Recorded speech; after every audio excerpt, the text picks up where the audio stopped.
Subscribe now and press the bell icon. Never miss an update. Hello everyone, you are most welcome at exam word. Video start करें उससे पहले जो भी new aspirants हैं हमारे YouTube channel को पहली बार विजिट कर रहे हैं, please subscribe our YouTube channel, press the bell icon for upcoming videos and notifications related to JNU. Guys, आज हम इस वीडियो में बात करेंगे जेएनयू के बीए का जो एंट्रेंस एग्जाम होता है उसमें कहाँ से क्वेश्चंस पूछे जाते हैं, क्या क्या आपको पढ़ना है, कौन कौन से वो पॉइंट्स हैं जहाँ से आप मार्क्स गेट कर सकते हैं, जिनको पढ़ने से आपका जो एग्ज़ाम है वो काफ़ी इजी हो जाएगा आपके लिए। सो गाइस, वीडियो स्टार्ट करें, इस टॉपिक पे डिस्कशन स्टार्ट करें उससे पहले आपको एक इम्पॉर्टेंट इन्फॉर्मेशन भी देनी है कि जेएनयू का जो एप्लीकेशन फॉर्म्स का एडिट का डेट है वो 15 जुलाई है, 15 जुलाई उसका लास्ट है। तो अगर आपने अभी तक फॉर्म को एडिट नहीं किया, अपना लैंग्वेज चूज़ नहीं किया, लैंग्वेज प्रेफरेंस चूज़ नहीं किया, या फिर आप ईडब्ल्यूएस कैटेगरी से हैं और आपने अभी तक अगर 370 पे नहीं किया तो आपका फॉर्म कैंसिल हो जाएगा, क्योंकि बहुत सारे स्टूडेंट ईडब्ल्यूएस कैटेगरी के ऐसे थे जिनका फी उस टाइम 380 लगा था, जबकि ईडब्ल्यूएस कैटेगरी का फी और जनरल कैटेगरी का फी सेम था 750। तो जिन स्टूडेंट्स का ईडब्ल्यूएस कैटेगरी से होने के बाद 380 लगा वो प्लीज़ एक बार अपने फॉर्म को ओपन करके देखें, आपको 370 और पे करना है तो आप लोग वो पे कर दीजिए। साथ ही साथ दूसरा जो सबसे इम्पोर्टेंट है एडिट के अंदर वो है फ़ोटो वाला इशू। तो आप अपना फ़ोटो नया बनवा लीजिए। अगर आपकी फ़ोटो के नीचे डेट और नेम नहीं डला था तो आप नया फ़ोटो बनवा लीजिए जिसमें नीचे नेम और डेट डला हो, ठीक है। जो बैकग्राउंड वाला इशू है जिसमें कहा कि वाइट हो वो इतना कंपलसरी नहीं, कोई दूसरा भी हो वो भी चलेगा, लेकिन नेम और जो डेट ऑफ फोटो है वो जरूरी है। कई स्टूडेंट डेट ऑफ बर्थ डलवा रहे हैं, डेट ऑफ बर्थ नहीं डलवाना है स्टूडेंट्स, वहाँ पे डेट ऑफ फोटो डलवाना है। चलिए, ये तो हो गया एडिट से जुड़ी बात। साथ ही साथ जो मैंने पहले हमने एक वीडियो के रिलेटेड डाला है, क्रैश कोर्स हम लोग स्टार्ट करने जा रहे हैं और ये आपके लिए लास्ट अपॉर्चुनिटी है। इसके बाद हमारा एग्जाम वर्ड टीम जेएनयू के लिए कोई भी कोर्स नया प्रिपरेशन के लिए कोई कोर्स स्टार्ट नहीं करेगी। सो अगर आपको ज्वाइन करना है, आप प्रिपरेशन बहुत अच्छे तरीके से करना चाहते हैं तो 15 जुलाई तक आप उसके पेमेंट्स वगैरह कर सकते हैं। हमारी वेबसाइट examword.com पे जाकर विजिट करिए, वहाँ पे आपको अपनी डिटेल्स, अपना रजिस्ट्रेशन करना होगा। After that you can payment, और आप हमसे भी डायरेक्ट कॉल के थ्रू, हमारा जो मोबाइल नंबर है वो ऑलरेडी examword.com पे पड़ा हुआ, वहाँ से आप लेके हमसे कॉल के थ्रू अपने डाउट्स क्लियर कर सकते हैं, चाहे वो एडिट से जुड़े हों, लैंग्वेज से जुड़े हों या फिर सिलेबस से जुड़े हों। तो गाइस, आइए हम आते हैं पॉइंट पे। अब आज का पॉइंट ये है कि जो एग्जाम है जेएनयू का वो आपको पता है ऑलरेडी कि आपके पास क्लस्टर वाइज नहीं होने वाला, आपके पास एक कॉमन एग्जाम होने वाला है जो सभी लैंग्वेजेस के लिए एक जैसा होगा। चाहे वो अरेबिक अप्लाई किया आपने, यूरोपियन किया है या फिर एशियन लैंग्वेज से किया, आपको सबका पेपर एक जैसा ही होगा, ठीक है। और लैंग्वेज आपको पता है, लैंग्वेज मिलती है आपको, एडमिशन मिलता है आपको प्रेफरेंस, आपकी जो प्रेफरेंस है उसके हिसाब से। अब हम बात करते हैं कि जब क्लस्टर वाइज नहीं है तो सिंपल सी बात है, हमको एक्स्ट्रा पढ़ना होगा, कम से कम इंडियन जीके नहीं, जो फॉरेन कंट्री थे वो तो हमारे लिए बढ़ी गई। तो उसी के विषय में हम बात करें। साथ ही साथ बहुत सारे स्टूडेंट्स कह रहे थे कि सर कुछ लोग बोल रहे हैं कि 70% तक इंग्लिश आएगा एग्जाम में। दिस इज फेक, र्यूमर फैलाया जा रहा है कि 70% इंग्लिश आएगा। जेएनयू के एग्जाम में पॉसिबल ही नहीं है, क्योंकि जेएनयू के एग्जाम में आप जानते हैं कि जेएनयू में जो स्टूडेंट्स आते हैं वो मोस्टली रूरल एरिया से आते हैं, और आप देखेंगे रूरल एरिया में जो हिंदी मीडियम के स्टूडेंट्स होते हैं, मैं खुद एक हिंदी मीडियम का स्टूडेंट रहा हूँ, आप देखें हिंदी मीडियम के मोस्ट ऑफ स्टूडेंट्स का जो इंग्लिश है, इंग्लिश अगर हम बात करें तो उतना स्ट्रांग नहीं होता जितना हो सकता है कि बड़े शहर। मैं ये नहीं कह रहा कि किसी भी बच्चे का नहीं होता, मैक्सिमम नंबर ऑफ स्टूडेंट्स जो गाँवों में पढ़े होते हैं उनका इंग्लिश बहुत अच्छा नहीं होता है। इस वजह से अगर 70% इंग्लिश देगा ये पॉसिबल नहीं है, आज तक नहीं आया, किसी भी एग्जाम में नहीं आया। जो कह रहे हैं शायद या तो उन्होंने जेएनयू के एग्जाम को ढंग से देखा नहीं है, या फिर और कोई उनके अपने पर्सनल रीजन रहे होंगे जिसकी वजह से वो ये कह रहे हैं, क्योंकि वो एनटीए का तो ना तो वो चेयरपर्सन है ही पेपर सेट किया उन्होंने, ठीक है। अब हम आते हैं पॉइंट पे। जो एनटीए बोला है कि 100 नंबर का क्वेश्चन होगा, 100 ही क्वेश्चंस रहेंगे, ठीक है। लास्ट ईयर भी बोला था लेकिन नहीं किया उसने ऐसा। लेकिन हमें हर एक चीज़ के लिए तैयार रहना। जो आपका पेपर होगा वो 3 पार्ट्स में डिवाइड होगा according to the notification of NTA. पहला पार्ट आपका जीके, दूसरा पार्ट आपका रीजनिंग और तीसरा पार्ट आपका इंग्लिश होगा, ठीक है। अब हम सबसे मेजर पार्ट की बात करते हैं, वो आपका जीके। जीके 2 पार्ट आपको कंप्लीट करने हैं। पहला पार्ट है इंडियन जीके। इंडियन जीके की हम पहले बात करते हैं। इंडियन जीके में आपको क्या क्या पढ़ना है। सबसे पहले हम इंडियन हिस्ट्री की बात करते हैं। इंडियन हिस्ट्री में आपको चाहे वो आपका जो सिविलाइजेशन था, मोहनजोदड़ो से जुड़ी हुई चीज़ें, उनके बारे में आपको पढ़ना होगा। साथ ही साथ इंडियन हिस्ट्री में अगर हम बात करते हैं, एंशिएंट इंडिया में बात करते हैं, तो वहाँ पे जो लाइक वॉर्स लड़े गए थे, चाहे पोरस का वॉर रहा हो या फिर जितने भी वॉर हुए थे पानीपत के हुए, वो सारी चीज़ें आपको पढ़नी होंगी। और इंडियन हिस्ट्री में मैं बताऊं तो आपको डायनेस्टीज वगैरह के बारे में भी पढ़ना होगा कि कौन सा डायनेस्टी था, उसने कौन सा कैपिटल बनाया था, उसके बारे में आपको पढ़ना है। उसके बाद हम आते हैं नेक्स्ट पॉइंट पे।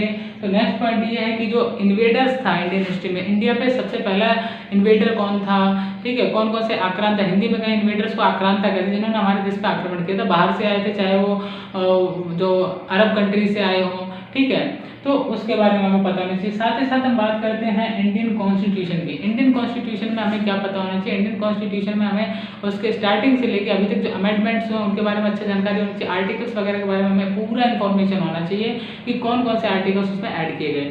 उसके बाद हमारे पास आता है इंडिया का political system. Political system, India का जो गवर्नमेंटल सिस्टम है सेंट्रल गवर्नमेंट का, वो कैसा है, ठीक है, वहाँ पे प्राइम मिनिस्टर कैसे चुना जाता है, या फिर वहाँ पे प्राइम मिनिस्टर कितने नंबर का, वहाँ पे जो पार्लियामेंट्स हैं, अपर हाउस लोअर हाउस, ये कैसे काम करते हैं, उसके बारे में आपको पढ़ना होगा, उनके नाम वगैरह, उनके एस्टेब्लिशमेंट, ये सारी चीज़ें आपको कंप्लीट करनी होंगी। इंडिया का जो नेशनल एम्बलम है, इंडिया का एंथम है, उसके बारे में, साथ ही साथ इंडिया के जो अवार्ड्स हैं उसके बारे में भी आपको पढ़ना होगा, चाहे वो जो गैलेंट्री अवार्ड है उनके बारे में, या सिविल अवार्ड है, चाहे भारत रत्न रहा हो, और जो सबसे इंपॉर्टेंट जेएनयू के हिसाब से सबसे इंपॉर्टेंट है स्टूडेंट्स वो लिटरेचर अवार्ड है, कि इंडिया में जो लिटरेचर के फील्ड में अवार्ड दिए जाए उनके बारे में आपको बहुत अच्छे से पता होना चाहिए। ओके, उसके बाद हम बात करते हैं इंडियन ज्योग्राफी के बारे में। इंडियन ज्योग्राफी की जब बात करते हैं, इंडियन ज्योग्राफी में आपको माउंटेन रेंज हो गया, आपका रिवर्स वगैरह है, या फिर जो बॉर्डरिंग कंट्रीज हैं उनके बारे में आपको पढ़ना होगा, उनके बॉर्डर्स वगैरह के नाम, उनके बारे में आपको अच्छे से पता होना चाहिए, this is very important. Okay, और इंडिया का जो ऑर्गेनाइजेशन की मैंने बात की, इंडिया में ऑर्गेनाइजेशन जो भी हैं, एक तो इंडिया किन किन ऑर्गेनाइजेशन का मेंबर है उसके बारे में आपको पढ़ना है, साथ ही साथ इंडिया के अंदर किन ऑर्गेनाइजेशंस के हेडक्वार्टर हैं वो भी आपको पता होना चाहिए बहुत अच्छे से। इंडिया अगर किसी इंटरनेशनल ऑर्गेनाइजेशन का मेंबर बना उसके एस्टेब्लिशमेंट होने के बाद तो वो भी पता होना चाहिए कब बना था, और इंडिया अगर किसी इंटरनेशनल ऑर्गेनाइजेशन का फाउंडर मेंबर था तो वो भी आपको पता होना चाहिए। तो ये तो इंडिया से जुड़ी हुई चीज़ें होंगी। अवार्ड्स हो गया, आपका स्पोर्ट्स वगैरह जुड़े हुए सारी चीज़ें, दादा साहब जो फाल्के अवार्ड है उसके बारे में, सिनेमा अवार्ड है, सारे अवार्ड्स आपको पढ़ने हैं। ओके, बाकी और विस्तार से अगर आपको डिटेल्स जाननी है तो मैं पहले ही बोल चुका हूँ, examword.com पे जाइए, हमारे कॉन्टैक्ट नंबर से वहाँ पे हमको कॉल करिए, बेझिझक कॉल करिए, कोई ये डरने की जरूरत है, टाइम क्या जो भी होगा, अगर हम फ्री नहीं होंगे तो आपको हम फिर से कॉल बैक करके आपका प्रॉब्लम जरूर सॉल्व करेंगे। उसके बाद स्टूडेंट्स आते हैं हम फॉरेन कंट्रीज पे। तो फॉरेन कंट्री में सबसे पहला हमारे पास जो क्लस्टर है वो यूरोपियन क्लस्टर है। यूरोपियन क्लस्टर में आपको पता है जर्मन लैंग्वेज है, फ्रेंच है, स्पेनिश है, रशियन है। अब आपको केवल इन्हीं कंट्रीज के बारे में नहीं पढ़ना, बल्कि ये लैंग्वेजेस किन किन कंट्रीज के ऑफिशियल लैंग्वेजेस हैं उनके बारे में आपको पता होना चाहिए, उनके बारे में बेसिक जानकारी पता नहीं, बहुत डीपली नहीं जाना है। अब जर्मनी हो, फ्रांस हो, इनके क्या है कि जो मेन कंट्रीज हैं उनके आपको मॉन्यूमेंट्स भी पता होने चाहिए, आपको वहाँ का पार्लियामेंट्री सिस्टम पता होना चाहिए, वहाँ के आपको अगर हम बात करें गवर्नमेंट टाइप्स का पता होना चाहिए, मोनार्की सिस्टम है या डेमोक्रेटी है, क्या है वहाँ पे, रिपब्लिक सिस्टम है, तो वो सारे सिस्टम्स के बारे में आपको पता होना चाहिए। ठीक है, चाहे वो जो बॉर्डरिंग कंट्रीज हैं उनके बारे में भी पता होना चाहिए, किन किन कंट्रियों के साथ बॉर्डर शेयर करता है, लार्जेस्ट जो लॉन्गेस्ट बॉर्डर है वो किसके साथ है, शॉर्टेस्ट बॉर्डर किसके साथ है, ठीक है, मैरीटाइम बॉर्डर किसके साथ शेयर करते हैं, वहाँ का फेमस मॉन्यूमेंट क्या है, वहाँ का कैपिटल क्या है, वहाँ का फेमस पर्सनैलिटीज कौन कौन सा है, साथ ही साथ वहाँ का जो डिशेज है, कल्चर है, उसके ऊपर वहाँ का ट्रेडिशनल ड्रेस क्या है, ट्रेडिशनल गेम क्या है, नेशनल स्पोर्ट क्या है, ये सारी चीज़ें आपको पता होनी चाहिए। ठीक है, ऐसे हम एशियन कंट्रीज के बारे में आते हैं। तो और एक चीज़ और बता दूँ, जितनी भी कंट्रीज आप पढ़ रहे हैं उनके अंदर जो रेगुलेशंस हुए उन पर बहुत अच्छे से फोकस करना, क्योंकि रेगुलेशन से क्वेश्चन आते हैं। ठीक है, तो रेगुलेशन जितने भी हुए हैं उनको बहुत अच्छे से पढ़िए। ओके, बाकी जो लोग 17 जुलाई से क्रैश कोर्स स्टार्ट होने जा रहा है उसको अगर ज्वाइन करेंगे तो उसमें आपको मैं बहुत अच्छे से ये चीज़ें करवाऊंगा। अगर आप ज्वाइन करना चाहते हैं तो 15 तारीख उसका लास्ट रजिस्ट्रेशन करने का, आप कर दीजिए रजिस्ट्रेशन। उसके साथ हम आते हैं जो अरबी कंट्रीज हैं उनमें, लाइक कुवैत हो गया, ओमान हो गया, इजिप्ट है, या फिर आपका ईरान हो गया, या जो ओपेक कंट्रीज है, ओपेक समझते हैं आप, जो ऑयल प्रोड्यूसर जो कंट्रीज हैं उनके बारे में आपको पढ़ना होगा कंपलसरी। साथ ही साथ जो इस्लामिक ऑर्गेनाइजेशन है उसके जो मेंबर कंट्रीज हैं उनके बारे में आपको बहुत अच्छे से पता होना चाहिए। ओके, तो मैंने आपको बताया जियोग्राफिकल स्ट्रक्चर में आपको वहाँ के बॉर्डरिंग कंट्रीज, वहाँ के हाईएस्ट माउंटेन, उसके बारे में पता होना चाहिए फॉरेन कंट्रीज में भी। साथ ही साथ वहाँ का मोनार्की सिस्टम क्या था, वहाँ की डायनेस्टीज कौन कौन सी थी, उसका फॉर्मेशन कैसे, वो कंट्री आज किस रूप में है, पहले किस रूप में थी, इसके बारे में भी आपको पता होना चाहिए।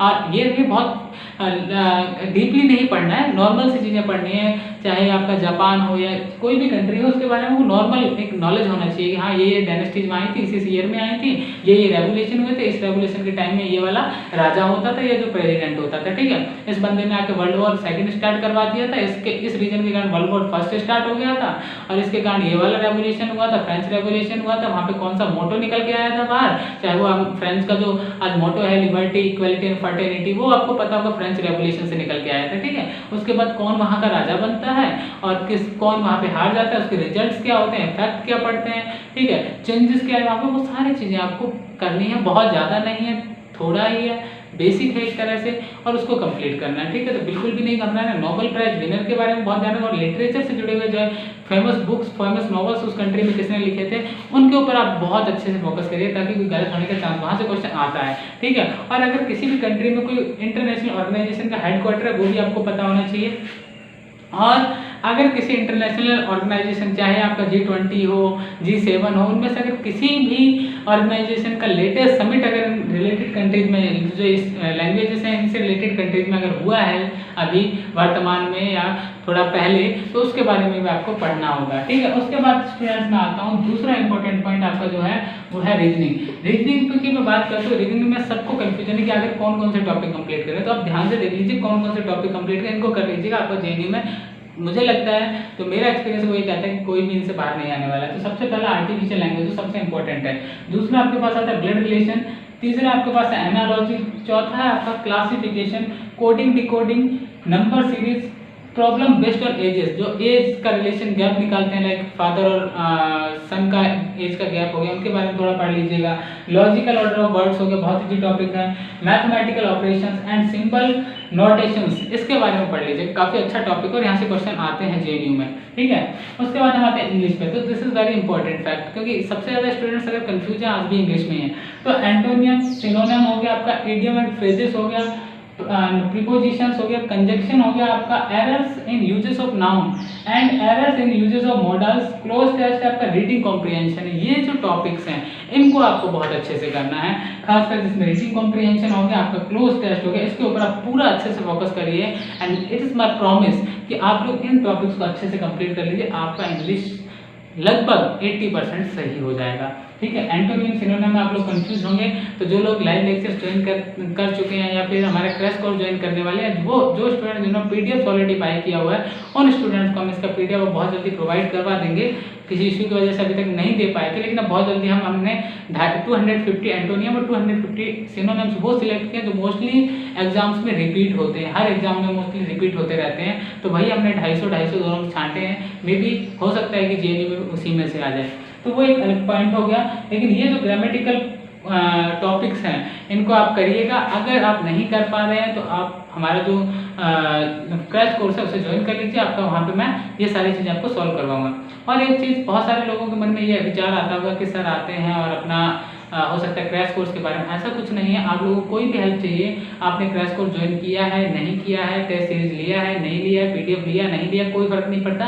आपको अगर कोई भी हेल्प चाहिए, किसी भी स्टूडेंट को कोई हेल्प चाहिए हमारी, आप हमारे examword.com पे जाइए, वहाँ पे हमारे नंबर डले हुए हैं, आप उस पर नंबर उठाइए और हमें डायरेक्ट कॉल करिए। हम हमेशा आपकी हेल्प करते थे, करते हैं और करते रहेंगे, ठीक है। बस एक ही रिक्वेस्ट है, तैयारी अच्छे से करिए। आपके सामने पूरा सिलेबस मैंने लिख दिया है, यहाँ से ही आना है, यही एक पैटर्न रहना है उसका। कुछ 19-20 हो जाए वो एक बड़ा इशू नहीं होता है, क्योंकि हम कोई NTA के मेंबर तो नहीं हैं, लेकिन जो हमारा एक्सपीरियंस है वो यही है कि यहीं से क्वेश्चंस डाले जाएंगे। साथ ही साथ जो लोग कंफ्यूज हैं वो कंफ्यूजन अपना दूर करें, परेशान ना हो, बिल्कुल भी परेशान हो, घबराने की जरूरत नहीं है। You are not preparing for UPSC, BA का एग्जाम है, नॉर्मल सा एग्जाम है, एकदम कूल होकर तैयारी करिए। क्रैश कोर्स ज्वाइन करना है क्रैश कोर्स ज्वाइन करिए, टेस्ट सीरीज ज्वाइन करना है टेस्ट सीरीज ज्वाइन करिए, PDF चाहिए PDF लीजिए, और कैसा भी हेल्प चाहिए तो हम लोग आपकी हेल्प करने के लिए हमेशा तैयार हैं। लेकिन लास्ट में फिर कहूँगा, एडिट का ऑप्शन चल रहा है, एडिट कर लीजिए फॉर्म को। फोटो से रिलेटेड, लैंग्वेज से रिलेटेड कोई भी इंफॉर्मेशन चाहिए हो, आप डायरेक्ट वेबसाइट पे जाइए, नंबर लीजिए, मुझे कॉल करिए, आपको हमेशा हेल्प करने के लिए मैं तैयार हूँ। ओके, सो गाइज, वीडियो को लाइक करें, शेयर करें and press the bell icon for upcoming videos and notification related to JNU।